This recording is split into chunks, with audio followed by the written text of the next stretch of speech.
ચલો ભાઈઓ, તો આજ આપણે વિસદપુરા આવ્યા છીએ મા વિહત મેલડીના સાનિધ્યમાં નવા વર્ષના. મા વિહત મેલડી દરેકની મનોકામના પૂર્ણ કરે. માતાજીના દર્શન કરો, માતાજી સૌની મનોકામના પૂર્ણ કરે. હવે આપણે નીચે વળખડી જાઉં, નીચેના મંદિરે દર્શન કરીશું માતાજીના. બધા ભાઈઓ ઉભા એ દર્શન કરી. ખૂબ ઠાઠ છે. હવે આપણે નીચે મંદિરમાં આવ્યા છીએ ભોયરામાં, જે માતાજીનું જૂનું સ્થાનક હતું ત્યાં.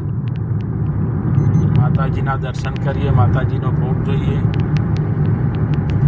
મા વિહત મેલડી દરેકની મનોકામના.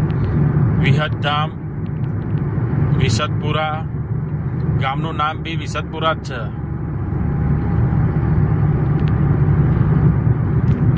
હવે માતાજીની આરતી લઈએ આપણે.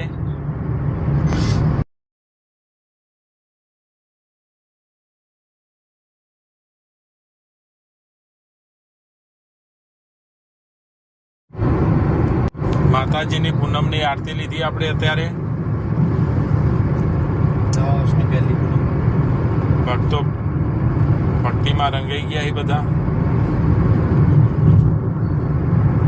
હા વિહત